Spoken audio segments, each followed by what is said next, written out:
napesi bino mbote bino nyonso oyo bolandaka biso na chaîne na bino DT Image Télévision na net kuna naza na esengo makasi parce que bozolanda biso nakumisi nzambe vraiment mpo bana nzambe bazali oyo eza chaîne na bino ya bana nzambe eza chaîne oyo eye mpona kozongisa bino na nzela eza chaîne oyo eye mpona kosepelisa bino kolongola bino malili kolongola bino kolongola bapense na kati ya bandako eza chaîne moko eye ofandi na ndako ofongoli olandi mateya okosa sortir yango en première lieu na kosenga nini soki ofongoli chaîne oyo cliquez nanu confirmer s'abonner nanu na kati ya chaîne oyo ntango ozosabone ezosala biso esengo makasi nasepeli parce que chaîne oyo eza nango chaîne ya mikolo oyo kaka ebandi nango kaka me nazomona ndenge bozolanda biso nazomona ndenge bozokomela biso naza na esengo makasi me mpo na lelo bandeko naza awa liboso ya eglise oyo Golgotha Church naye na Golgotha Church esika wapi mosali na nzambe Vincent Biyoyo motu oyo bapesi fongola oyo nzambe apesi fongola mpo afongola porte amema bana na nzambe na nzela ya bomoi ndeko nakanziki ozokamwa kokamwa te kokamwa te ndeko na ngai révérend pasteur Vincent Biyoyo aza déterminé mpona kosalela nzambe mosala na kobanga ye na kotambola na nzela ya nzambe yango ye moko akolobela lelo vision ya Golgotha Church. Golgotha Church ezali église monene. Golgotha Church ezwi fongola eza na fongola na maboko fongola oyo Golgotha Church azwi eza mpona kolakisa nzela eza mpona kozongisa bana na nzambe na nzela bato baboya masumu bato batika kotambola kotakala bato batambola na kobanga ya nzambe yango na tiki ye me pasteur aloba alakisa vision na ye na kati ya chaîne oyo me ndeko kobosana te sabone kaka susi nange ezaka osabone kaka soki osabone ekosala biso bien kitoko natikeli bino papa Vincent Biyoyo mosali ya nzambe alobela vision na ye na Golgotha Church. Amen, amen. Shalom peuple de Dieu. Bisika bozolanda biso nyonso nzamba lola pambola bino. C'est votre humble serviteur, le rescapé de l'Éternel, Vincent Biyoyo. Amen. Ça fait longtemps, vous bandez le kabiso, uzawapi, tobimi sikoyo. Amen. Tobimi pona kosala mosala nzambe, oyo appel, ozamba bengi biso charge, tozanango, c'est que tout servir nzambe. Tant qu'il y a biso makasi, apesi biso force, il faut tout servir nzambe mosala. Amen. Miracle ozamba sala na vie nanga, ya kobikisa ngana kati ya maya kalamu. Tout ça qui a à peu près 31 personnes. 31 personnes bakufi nyonso basi na mibali nzamba salanga grâce ngolo nzamba salinga ke abibisinga sain et sauf eza po ete to vanda te bonge kuti to sala la nzambe mosala bisika suzolanda biso nzamba lola pambola yo na lingi na yebisa oke to sa awa na Golgotha Church Ministries. Amen. Eza vision oza bapesi biso parce que soko tali bien na ngomba Golgotha nde bisika Jésus amipesaki. Amen. Bisika nzamba mipesaki nde bisika lobaki tout est accompli. Amen. Naza visionnaire ya ministère ya Golgotha Church Ministries awa na Kinshasa. Amen. Vision na biso que sango malamu etangola partout dans le monde. To panza sango malamu, to panza Jésus sango. Amen. Il faut que to panza sango à Jésus. pour na bola munyo sozo salela biso azo batela biso il faut tout penser ça mokili mobimba. Amen. Nzamba pambola bino. Alors alingina yebisa bino ke tuza awa momentanément tuza na mayenge A24 na commune Barumbu nde bisika tuzo sangana na tuzo sangana mardi tuzo sangana jeudi na ba après-midi à partir de 17h tuzo sambela wana. Alors on a lingina informé ba nzambe nyo so bon on a ki tout penser ki ba track ba affiche partout et ça pour nous yebisa ba nzambe ke no chaque samedi tuzo kutana na tongo amen na coin ya Itaka Croix-Rouge de bisika to salaka ba dévotion matinale ya miracle ba spectacle spirituel ya makasi ba to bazo bika ba to bazo kangola bola nzambe bazo mona grandeur nzambe yaka ozana problème ozana souci ozana ba difficulté ba kangozo tambola te na bengio donc les Jésus azolo ba que venez à moi tout ce qui est chargé et fatigué chef vous donnerai du repos yo motozo lela yo motozo banga yo motozo tambola ba kangozo simba te yaka amen. Net lelo to tanga uzaki na mukanda ya Romains 8 verset 31. Les Bibles c'est que Jésus le baké que dirons-nous à l'égard de ces choses? Si Dieu est pour nous, qui sera contre nous? Yo mutozo banga déjà nazo yebiso ke ko banga lisusu te parce que Yesu asala ngambu na yo. Amen. Jésus Christ wa ke yala biloko nyonso ezo mona te azana ngambu na yo yango nazo benga yo yaka na ba problème ozana ngo yaka na ba difficulté nango Jésus akomela yango. Amen. Zoma na jozana ngo wana chango na balance tala que Jésus na ba problème ozana ngo Jésus azali kolo ko leka biloko nyonso. Jésus Christ azali kolo ya nyonso aza capable de changer vie na yo. Amen. Na lingina yebiso ke mbulo ekosila boete 2019 ekotika bile mona vie na yo 2019 ekosila boete yo mutu zana ba problème ba difficulté makambo zo tambola te nazo yebisa yo au nom de Jésus Christ 2019 ekosila boete il faut mona bilembo il faut mona miracle nzambe na bomo na yo kobanga te osaposa nanga olingi tokutana bien aimé son numéro nanga yango wana 085 221 48 38 085 221 48 38. Amen. Yo muto banda kolanda biso na télévision ya Op TV, kolanda biso na Délivrance TV, mais cette fois-ci tous na DT Image. Amen. YouTube, landa biso ozo, landa biso partout dans le monde, na poto bisika ozo landa biso. Nzamba pambola yo, nzamba ya rescapé de l'Éternel, nzamba wa bikisanga na maya kalamu. Ngazo yebisa yo, nzamba wana ko bikisa yo pe. Amen. Zala na konjima. Nzamba pambola bino nyonso. Ko banda te. Vision oto sana ngo eza eke. Amen. Batnyo so bandi mele Jésus Christ pour te batmo zo vie éternelle. Amen. Mongo ekoleka, mongo pesilaka. Amen. Okomona mundela tongi ndaku, alobina dire ya ndaku. Dire wana ekokika boye, omoni ndaku ba brique wana komina lokola ba biscuit, ezo lemba nyonso elembi pe ba démolir ndaku wana. Mes paroles écoutent l'éternellement.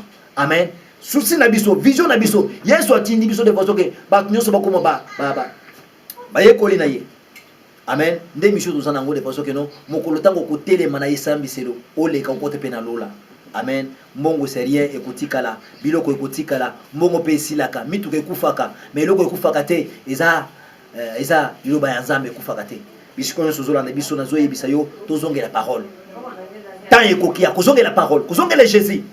Zongela Yesu azana posa na yo. Biloko no se ekotikala, biloko no se ekendaka, liwa pe kozala. Bien aimé kobanga eloko te. Amen. Essentiel nzamba pambola yo. Essentiel zala na mulimo monsantu. Yende visa ndeko kotsa na lola. Amen. Ndenge tucholo ba pona vision ya église. Osana biso ezake toluka nzambe. Amen. Lelo komona ba jeune belé dimanche mukolo koluka nzambe. Omoni ba jeune balati ba polo ya marche de santé. Et le komoko vraiment ezana tinate. Tala dimension Satan azwimboka na otage. Telle dimension makambo ezobeba, telle dimension o ba jeune o ba ko récupérer mboka, tala makambo azosala. Dimanche mokolo ko luka nzambe, dimanche mokolo ko kende na église, bato bazo tambola na nzela, mutakala, basimbi ba mai na maboko tozosala marche de santé. Amen. Deli kam tozolobela awa na Luc 19 premier verset jusqu'à 10. Amen. Et ça problème ya mutu moko ba bengé na kombo ya Zaché. Zaché azaki mutu pamba pamba te. Zaché azaki muzui. Amen. Nous entendons au nom de Jésus-Christ. 19, Luc 19, 1, na 5, mais yoko continuer, tina 10. Jésus étant entré dans Jéricho, traversa la ville, et voici un homme riche appelé Zaché, chef des publicains, cherchait à voir qui était Jésus. Amen. Mais il ne pouvait y parvenir à cause de la foule, car il était de petite taille. Il courut en avant et monta sur un sycomore pour la voir, parce qu'il devait passer par là. Lorsque Jésus fut arrivé à cet endroit, il leva les yeux et lui dit: Zachée, hâte-toi de descendre, car il faut que je demeure aujourd'hui dans ta maison. Amen. Parole du Seigneur. Yo continuer jusqu'à 10. Amen. Namukana toto tanga bazola tsitsoli kambiazo. Zachée. Zachée azaki mutu pampamba te. Zachée azaki mozui. Asaki na bozui ebele, asaki na mbongo. Mais Zachée ayoki posa ya kolukansana. Ayoki sango balobi ke Jésus Christ azoleka. Zachée atiki biro ya malili. Zachée atiki mbongo. Zachée atiki mituka. Zachée atiki nyonso po ete amona Jésus Christ. Amen. Zachée abandi kokima mbango. Motema na nyonso ezolukansana. Motema ya Zachée ezolukansana. Bien aimé yoko ozana tana mbongo te po ne kolukansana te. Maman ozana ba difficulté. Makambo ezotangola te. Makambo nyonso eza bloqué. Bana bazobala te. Mibali na yo musala ezate. Makambo nyonso eza compliqué. Mbongo ezate. Amen. Mais pour que luka nzambe eza problème. Amen. Il faut que luka nzambe. Nzambe baluka kaye. Nzambe zaka na église te. Nzambe zaka na ngomba te. Mais nzambe baluka kaye motema na yo eluka nzambe. Amen. Tozo yebisa mwasi moko. Nazo yebisa mobali moko. Waza na minute on a problème difficulté. Makambo ezotangola te. Il faut oluka nzambe. Amen. Il y a un temps pour toutes choses. Il y a un temps pour chercher Dieu. Il y a un temps pour se lamenter. Il y a un temps aussi pour pleurer. Mais il y a un temps pour rire. Tant ekoki. Tango yangoyo ya koluka nzambe.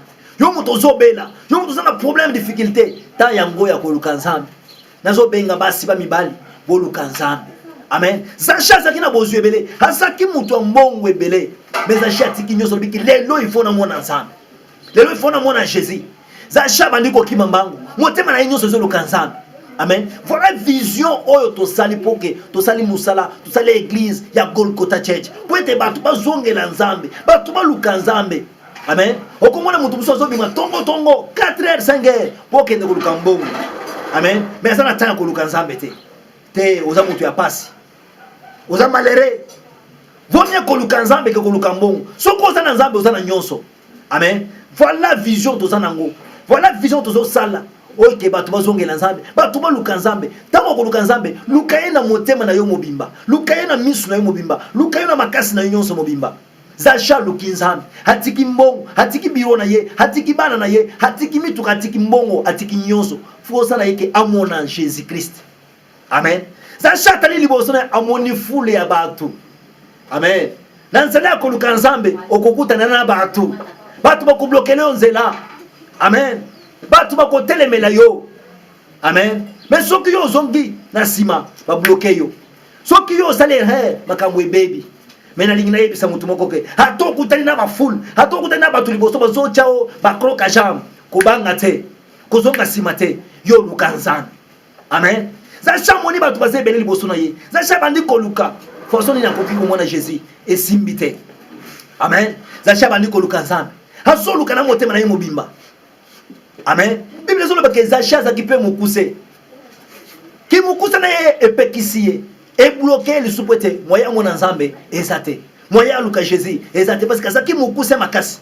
Bien aimé, ki mukuse na yo epekisa yo te. Comportement na yo epekisa yo te o mona Jésus Christ na vie na yo.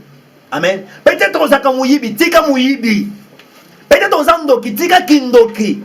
Kindoki kozangi so mona Jésus Christ. Okokufa okokende na moto. Amen. Okokufa okokende na moto. Posa na biso bilenge nyonso boluka nzambe. Papa luka nzambe, maman luka nzambe, ba jeune femme basi, ba jeune fille boluka nzambe, ba garçon to luka nzambe, to zongele Jésus. Amen. Aza wana fongoli maboko na ye, aza posa na ayamba biso. Amen. Mais luka nzambe. Tango za chamonike mukuse e bando simbate. Azaki mukuse makasi ezo simbate. Habite. Soki na landiki mukuse na ngayo yo, na kozanga komona Jésus Christ na vie nanga. Nde Zachée atali liboso amoni nzete. Akemi mbangu amatili kolanzete. Posa na ye hamona kaka Jésus. Amen. Bisi ko zo na minute oyo. Hatuza na mbeto hôpital. Hata oza wapi? Luka Jésus na vie na yo. luka nzambe nzambe balukaka ye Bible ezoba ke aza mofuta ono so luka kelongi na ye soko luke na motema na yo mobimba okomona ye bien aimé ato lukiye okomona ye amen luka nzambe amen zacha moni nzete amati tango amati likolo nzete nde amoni Jésus nde Jésus asali nini amoni zache amen Jésus tango aleki wana nde ayebisie zache kita amen lelo sali ekoti na ndako na yo amen soko luki nzambe na motema na yo mobimba nzambe akomimonisa na bomoi na yo talaka eza luki nzambe na façon nyonso babloke ye kimukuse epekisi ye amati likolo ya nzete nde amoni Jésus nalingi na informe yo oyo omoni misala yo esika osalaka mosala wana ndeko aza pembeni na yo wana akozala siko moko mpo na vi na yo amen omoni mwasi na yo wana akozala siko moko mpo na yo soko omati na bolingo nyonso okomona Jésus Christ omoni ndeko na yo mwasi ya mobali wana akozala siko moko mpo na vi na yo konegligaka bato te kofingaka bato te moto aza très important mpo na vi na yo amen okomata likolo ndeko na yo na conseil moke akopesa yo omoni loboko ya nzambe na vi na yo ezala na misala konegligaka bato te ezala na ministère konegligaka bato te okoyamba mwana moke na kati ya église na yo apesi yo conseil papa sala boy kandi ndenge apesi yo conseil wana nzela mpe efungwami amen komitungisa te nzambe apambola biso kozolanda biso amen nzambe apambola yo problème na biso toluka nzambe c'est pourquoi kolokota cheche salami pour que bato bazongela bolingo ya nzambe bato batika mbongo bato batika mituka bato batika nyonso bato batika mutema mabe bato batika mutema mabe bato balinga nzambe bato bazongela Jésus Christ aza na posa na biso afongoli maboko po na koyamba biso biso tosabana nzambe amen biso kolandi biso tomona mpo na lingi na sambela pona yo amen na lingi na sambela na yo eza na tongwa lelo na midi ya lelo ezo sozolanda biso na lingi na sambela na yo amen tshalo boko na motema na lingi na sambela pona yo éternel merci nazo pambola mosali na yo mwasi ya mobali bisika zali achelo boko na motema posa na yeke azongela yo aluka yo motema na yeza prison te soki achaki bato na motema bato na babima au nom de Jésus Christ nazo déclarer na motema na yo soko achaki bato na prison motema na yo eza prison te eza bisika nzamba afandaka bimisa mutu na prison au nom de Jésus Christ nzamba pambola yo makambo efungwama 2019 ezosilaka na mingi te nzamba asala quelque chose na bomoi na yo opambolama omona loboko ya nzambe ozala totalement béni na déclarer lipamboli ya nzambe likolo ya bomoi na yo nzamba apambola biso nzamba apambola yo nzamba apambola bana na yo apambola mobali na yo omona loboko ya nzambe ozala totalement béni l'essentiel luka nzambe na bomoi na yo au nom de Jésus Christ amen.